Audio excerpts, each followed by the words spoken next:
noted in his own unique language was that meritocracy has been good for the Jews, which of course is true. Not all Jews are Sheryl Sandberg or Mark Zuckerberg or George Soros, but should we acknowledge that in a free market capitalist world, Jews have perhaps done better than others? We often hear about, for example, how African Americans have done worse. And we're not uncomfortable with quantifying that. But it's rare that you read the quantification of Jewish success in American capitalism. So I think the question of whether or not meritocracy has been good for the Jews is sometimes the wrong way of framing that question. Because I think what you're getting at is like you said, it's a free market capitalist system good for Jews because some Jews have risen through the ranks.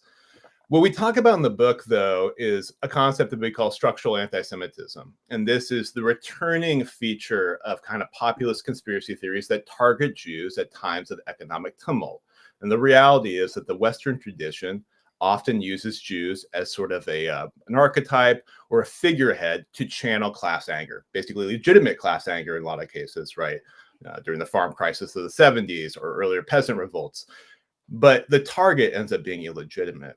And this creates a current of unsafety in Jewish communities. So if we're talking about has capitalism been good for the Jews, has structural inequality been good for Jews as it repeatedly injects kind of anti-Semitic conspiracy theories in this populist guise? And I would say no, I think that creates a sense of instability.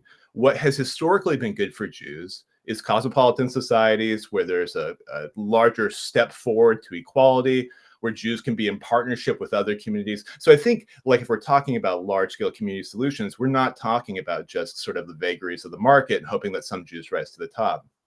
I think the other question here is sort of, if Jews have been successful in certain fields, do they face oppression? And I think that's actually a complicated question for political people on the left oftentimes to answer.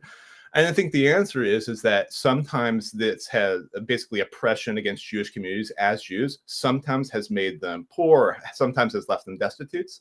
Other times it has risen certain people up in the ranks as sort of an example, while leaving other folks sort of unstable and uncomfortable.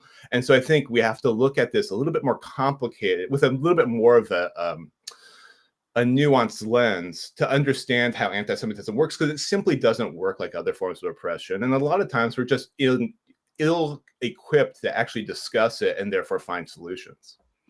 You dodged that one skillfully, Shane. What about the role of religion? Jamie makes that central, and let's just see another clip from my conversation with Jamie.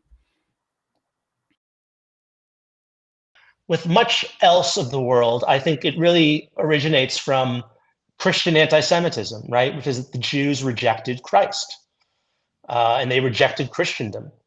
And it wasn't until the 1960s that the Catholic Church, reversed itself on its anti-Semitism. But that's almost 2 millennia, right? And so this is so deeply baked into Western society, anti-Semitism is, that I think so many people, including many people who are atheists or not religious at all, including on the left, they say and do things and they don't even realize that they're babbling anti-Semitism. So Shane, is Jamie right? Is anti-Semitism so baked, religious anti-Semitism, hostility to the Jews as a religion, of course, very different from Christianity, is it so baked into our culture that even atheists have appropriated the Christian language of anti-Semitism? Yeah, absolutely. That's 100% right. Anti-Semitism emerges, just like Jamie described, as part of the Jewish rejection of Christ, and also all the things that kind of go along with that. Jews continue to have these traditions that you act out in the real world. So actual living life and daily life was important, not just spiritual life, but physical life. All of these elements of Christianity were rejected by Jewish communities, according to Christians, and therefore a general suspicion of Jews sort of emerged from that. What we have today, in a lot of ways, is a secularized version of Christian anti-Judaism, where those ideas, as we moved away from kind of a purely religious culture, and then started using the language of science, the language of politics to express very old ideas. So now you have people that have almost no connection to historic Christianity expressing views that really did come out of Christian Europe. And as the West sort of globalized and exported its ideas and its markets and things like that, you start seeing was essentially Christian anti-Semitism repackaged in local cultures all across the world. So is this a repeat of history in the Enlightenment sense of the Jews being blamed for science, for progress? I think this is the Western tradition of that sort of building of a caricature, therefore, to direct people's rage at. So it is a uniquely European phenomenon, right? It comes from the conditions of that, but it continues to repeat itself because it's an answer to basically a question about inequality. It's how a lot of those in power structure protective elements. So historically, Jews would be blamed for economic conditions of peasantry or of lower class folks in Europe as a way of diverting anger against the monarchy or against those in power. And that tradition has continued because, like Jamie said, it is baked into the sort of like Western narrative of how people think. And that's why it returns so frequently. Shane, the Jews have defined themselves, and I don't think this is a controversial observation, as the chosen people. At least that's their narrative in terms of God. These interpretations, whether they're more progressive ones of anti-Semitism like yourself, or perhaps slightly more conservative like Jamie's, they also treat the Jews as special, as if somehow they've been singled out. But there were many other outsiders in the Europe of the 18th and 19th century, or for medieval Europe. Is your analysis in your new book, Safety Through Solidarity, a radical guide to fighting anti-Semitism? As I said in the first part of the book, you ask where anti-Semitism comes from and how it works. Are the Jews special in your view? I think that the Jews are no more special than any group of people that has defined themselves with a culture, religion, tradition. I don't think there's anything particularly unique. Even the Jewish concept of chosenness doesn't really ring in Jewish communities the way that it's expressed externally, as though Jews think that they're special in some way or elevated in some way. So I don't actually think there's anything functionally special about Jews. Because if I did, I would assume that anti-Semitism actually emerges from Judaism or Jewish people or Jewish character in some way. I think what we're talking about is issues of oppression and bigotry that are tied to social systems like any other. There are certain characteristics that are responding to Jewish particularity, so people will point to Jewish communities and say, oh, well, look how clannish those people are. And that's based on kind of a misreading of how, Jewish synagogues work and Jewish communities relate to one another. But there's nothing particularly interesting about the way those theories are constructed about Jews, other than the conditions in which they came together. Where Jews lived in Europe, what kind of monarchies and governments at the time wanted to structure their economies around, and particularly how Christians wanted to define themselves. And if you look at a lot of the historical literature about early Judaism, it says a lot more about Christians than it does about Jews, about how Christians used Jews as a way of structuring their own community, about telling people what right values were, how to observe the new Christian laws, how to think of yourself as a community. And they use that by using Jews as sort of the antithesis to that, by saying, okay, you're not going to be like this. This is what we think Jews do. You will do the opposite. So in a lot of ways, this is about how people structured their own power and their own communities by using Jews as an outsider. Again, not that historically different than other communities. It's really in the way that this happened throughout history that allowed it to continue in such a way. You are the co-author of this interesting new book, Safety Through Solidarity, a radical guide to fighting anti-Semitism. You live in Portland. You're a self-styled radical. We did a show a few weeks ago on the life and times of Chaim Weizmann, one of the founders of Zionism, the first president of Israel. And we talked with its author about this split in 19th and early 20th century Jewish thought between socialism, internationalism, and Zionism. How important is this split in your view, particularly wearing your, I would say, radical hat, Shane, except that you're wearing, what would you call what you're wearing? A more of a radical. What is it called? What you're wearing? Oh, I was just wearing a knit hat or a beanie. A knit hat. You look like a leftist from Portland. So this great split amongst particularly the Jews of Europe in the 19th century, between late 19th century, because of course Zionism didn't really begin until the late 19th century, and it became more and more central. And this is, I think, the core theme in your book, between Zionists and the left, and particularly Jewish internationalists. Mm-hmm. Yeah, I think that the split in a lot of ways is the split in how to think about anti-Semitism. This actually is two fundamentally different approaches. So on like the Bundist side, to a degree on the Jewish communist side or the Jewish anarchist side, you have them in a lot of ways talking about fighting anti-Semitism in the way that a lot of the left talks about fighting oppression now. You know, either it's a united working class against the capitalist class, who they think is sort of leading the charge in anti-Semitism. With the Bundists, it's about let's preserve Jewish identity while also fighting as working people, but doing it specifically in the countries we're from. Like, we are from Poland, we are from Ukraine. That's actually our homeland, not somewhere else. And then you have the Zionist vision, which is in a way a fatalist vision of saying, okay, anti-Semitism, we thought we had gotten past this with all these development and increase of Jewish success, except now we have pogroms, and later we're going to have the rise of the European far right.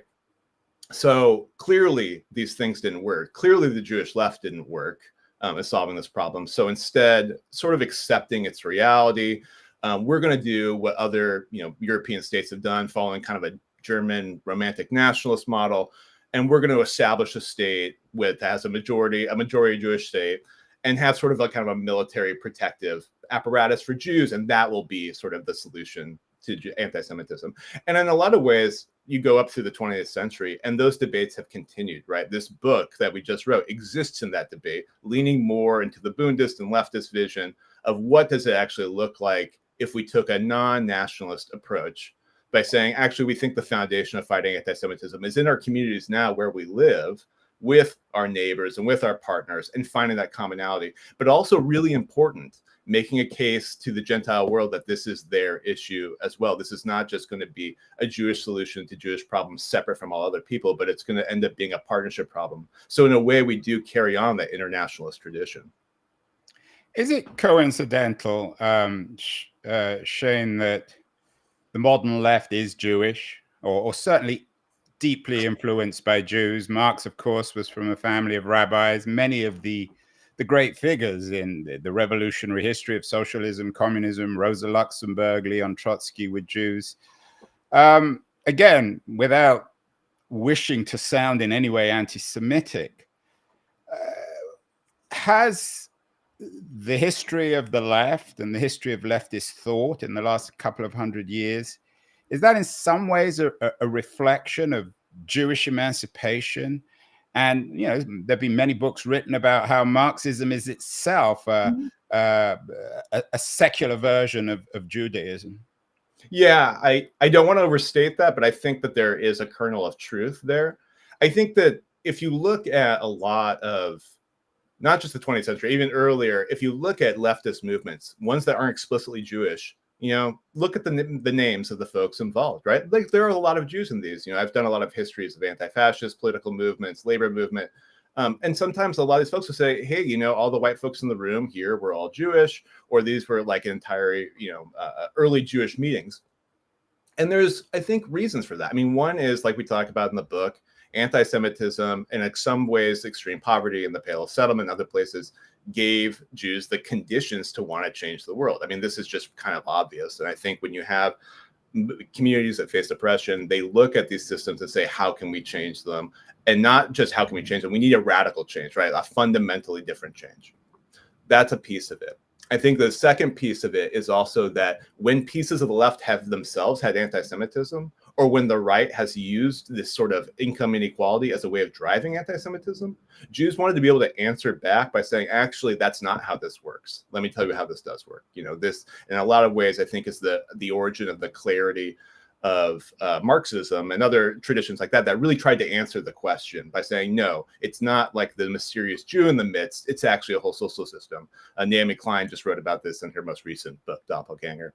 But I think you're also getting at what I think is the third piece here, which is the revolutionary tradition of Judaism. I mean, there is a tradition running through Torah, Talmud, through Jewish spirituality and Jewish mysticism of a liberation force, of moving towards a different kind of world, of trying to rebuild the way this new Jerusalem or this new temple, but a world where the lamb lies down with the lion, where people can kind of come together in community and build something different.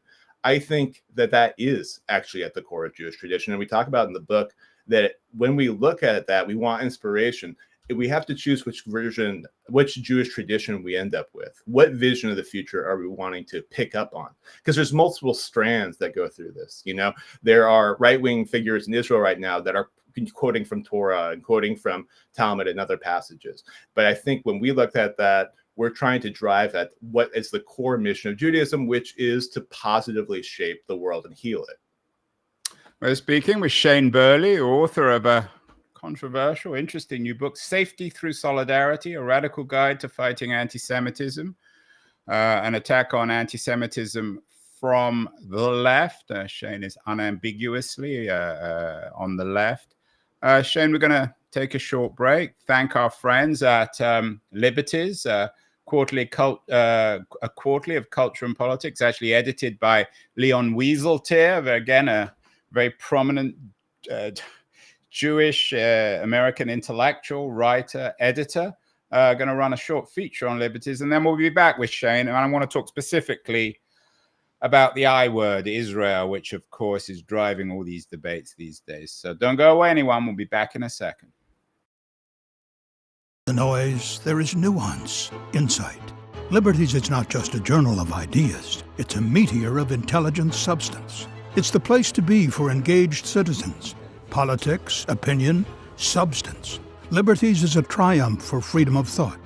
A quarterly of urgency, of cultural exploration, of intellectual delight, of immaculate prose. It's invaluable. Subscribe now or find Liberties at your favorite bookseller.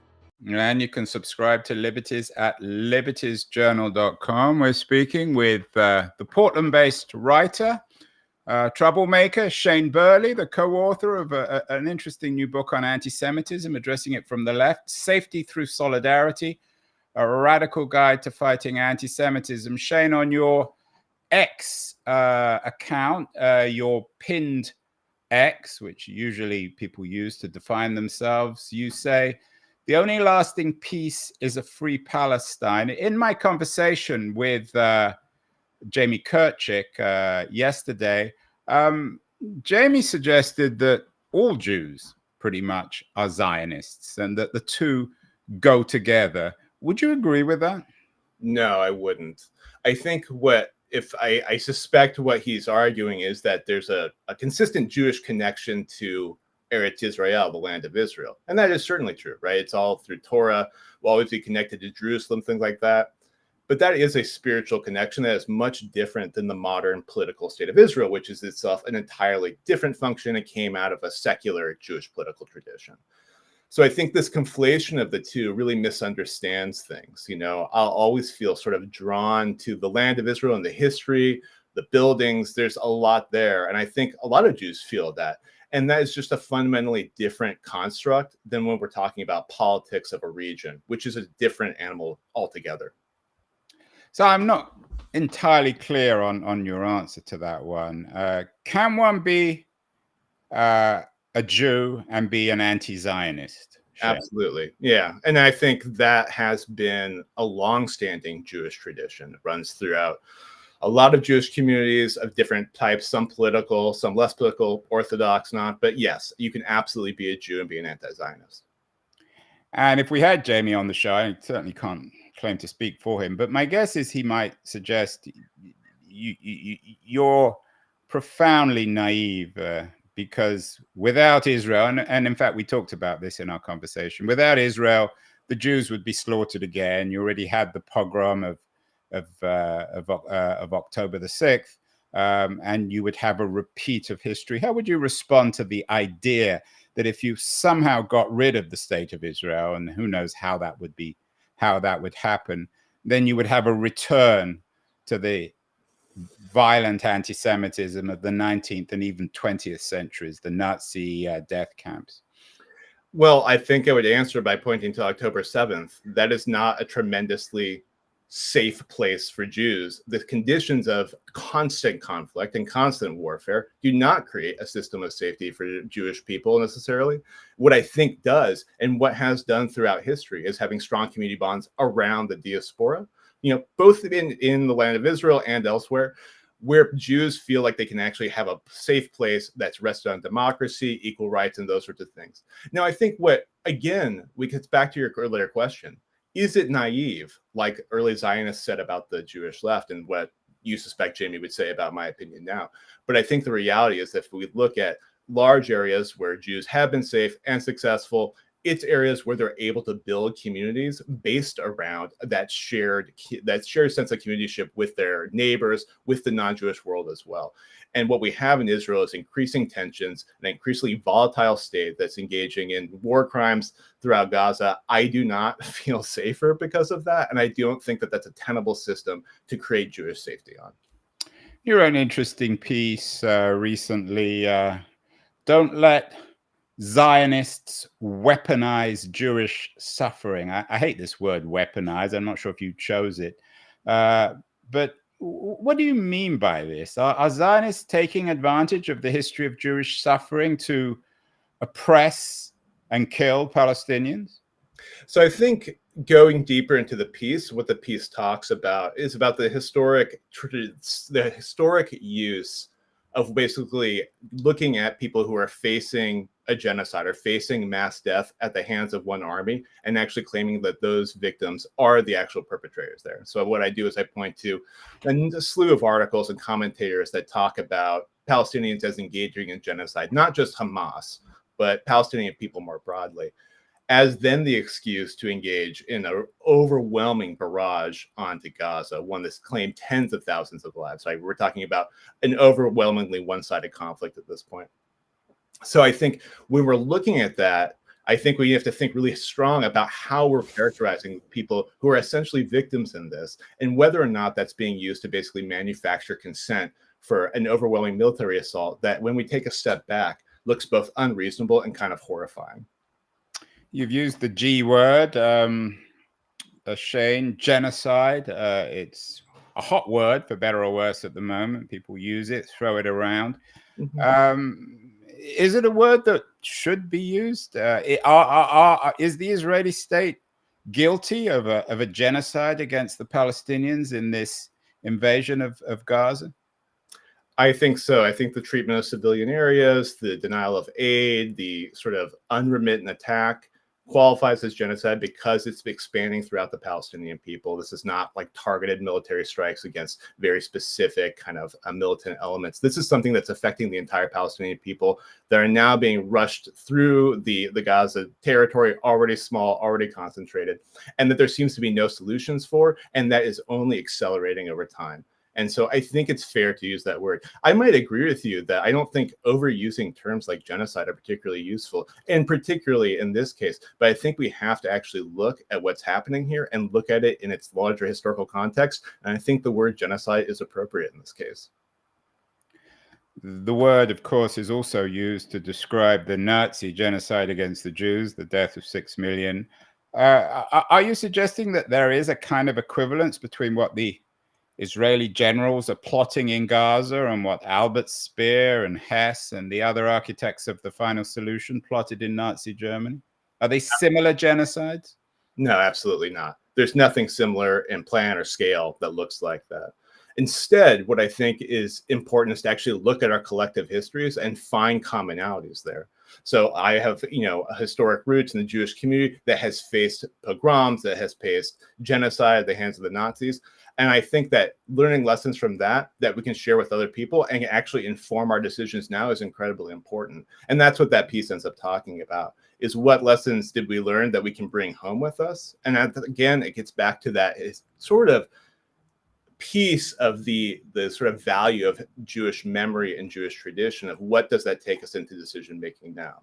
But that's not to make false equivalencies, and I actually make that very clear. I don't think that there is equivalencies there.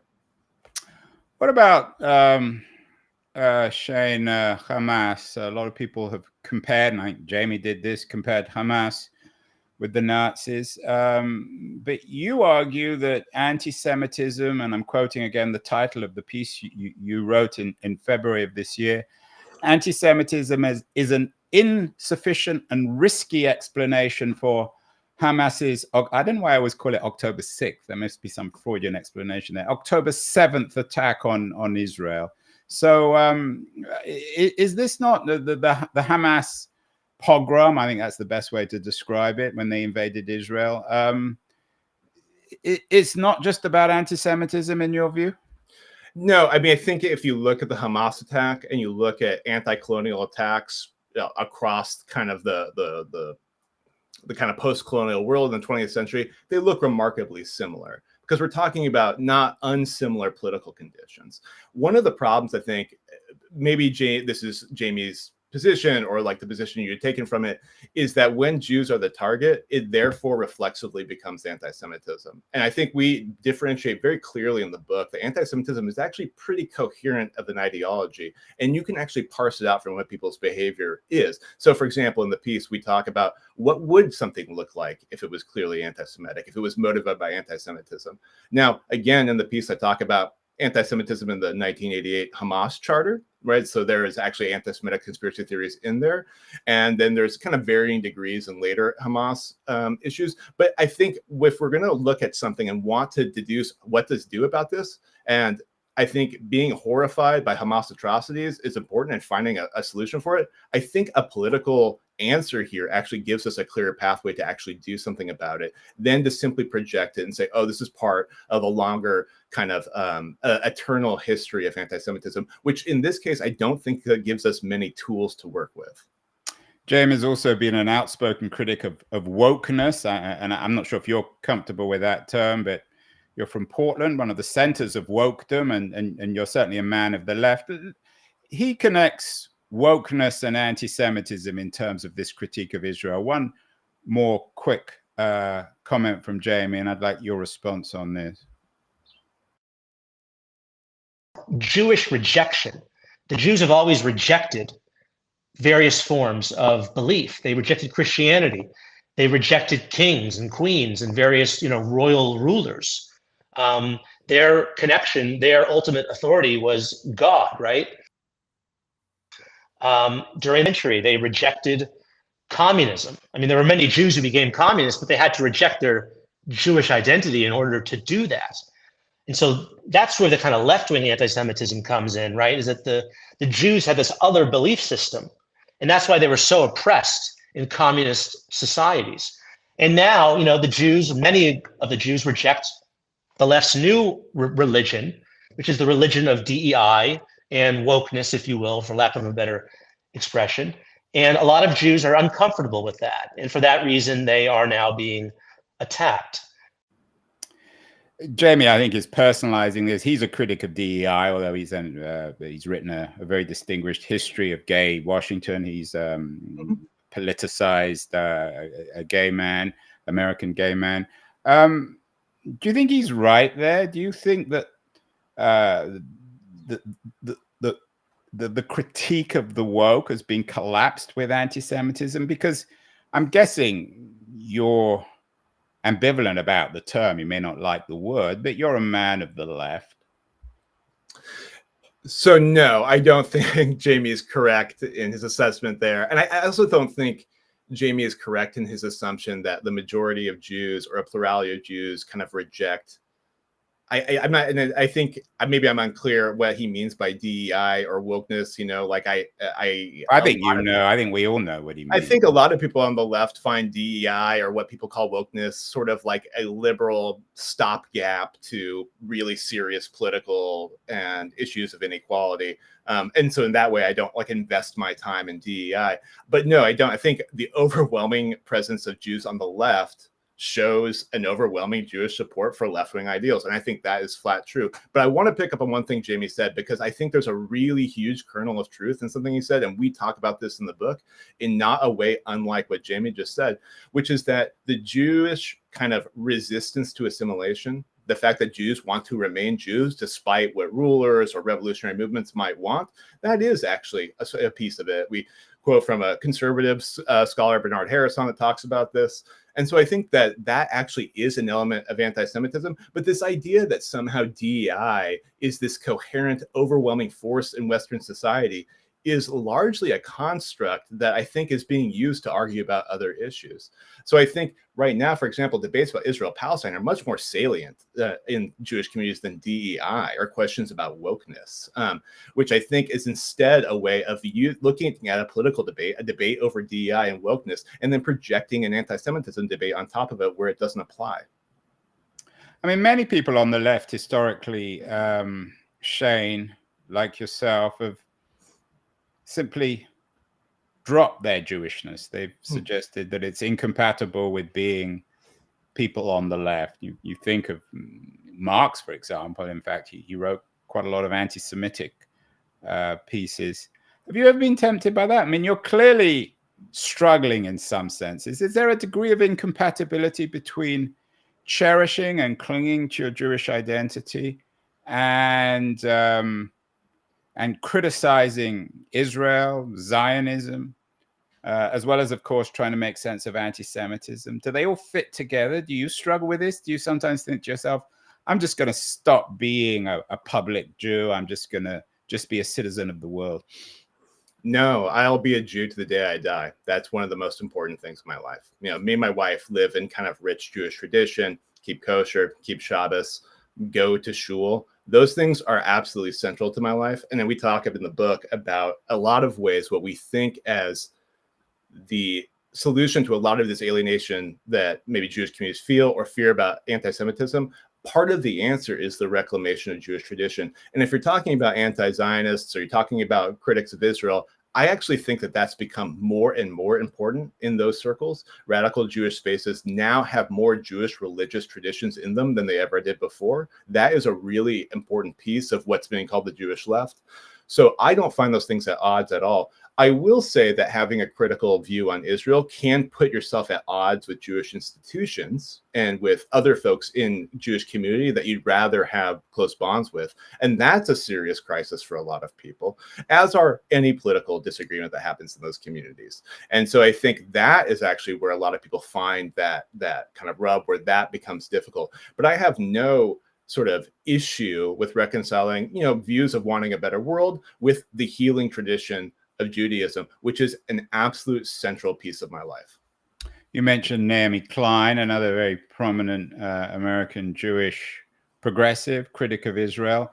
You wrote a piece suggesting that Jewish activists mobilizing against the war in Gaza, of course, are finding a new community. Tell me about that community and how you received this community from the outside, not just from the left, but perhaps from the Arab world, from the Muslim world, from Palestinians. Yeah, I mean, I think so. What I talk about in that piece is that that there's obviously been a growth of Jewish anti-Zionism and the Jewish left in general. Some of those folks then go on to want to build their own synagogues with their own values and their own Jewish institutions and Jewish communal life. And Jewish life in the U.S. has been built around institutions that Jews built themselves, largely because earlier they were kept out of other institutions and they wanted to be able to preserve the traditions of Jewish life. And so when folks feel at odds with those large institutions, whether it's major synagogues or organizations like the Anti-Defamation League, then they're now trying to go build their own. And so that's happening all around the country. This is the most traditionally Jewish behavior that could exist. Jews have constantly had splits and created their own communities, but they've continued to be Jewish. They carried those traditions on despite disagreement and that kind of thing. How are they accepted by the Muslim world, as you say, or by Palestinians? I mean, very warmly, right? One of the largest, kind of pro-Palestinian groups in the U.S. is Jewish Voice for Peace. Jewish organization working in direct partnership with Palestinian groups. There's always been that connection, right? And there's a whole historic tradition of that kind of collaboration. And so I think that remains actually a kind of positive, warm relationship. Don't be Pollyanna about this. There's the same disagreements between people. There's the same underlying tensions and issues on the left or in mainstream Jewish communities across different communal lines. Those continue. But I think that there is a positive move in creating some of these new institutions because it actually helps to further Jewish life and in a way create Jewish continuity, right? Another generation to hand down traditions to. There's been an explosion of opposition to Israel and American relations with Israel on college campuses. Some people have compared it to Vietnam. Does that please or concern you? I think as a religious Jew, on the left. Yeah, I think so. I think the comparison probably is apt, right? This is a kind of, I think also comparing it to the, big protests against the invasion of Iraq and Afghanistan. I think that the comparisons are there. I think I'm happy to see people sort of pushing against, violent warfare, against what I call it fairly a genocide in Gaza. I think all of that is positive. I would love to wake up and have that not be the story we're talking about, right? Like, I would love for that not to be the concentrated issue. I would much rather not have have this be the center of my debate if I go into synagogue or something like that. So what I would like more than anything is to find a just and lasting peace in Israel-Palestine. That is what I would actually want for that. And I think that is actually what's in the interest of Jewish safety and the interest of Jewish community, is to end the occupation, to end the violence against Palestinians. And so I think what does that is generally a good. And what I think is generally positive is that when people bring Jewish traditions into that, they make actual Judaism and Jewish community life a big visible piece of that. And I think that helps, again, break down barriers. People know each other, they have more familiarity. And that, again, I think is a centerpiece of what we talk about as Jewish safety, bonds with communities, having shared values and shared instincts.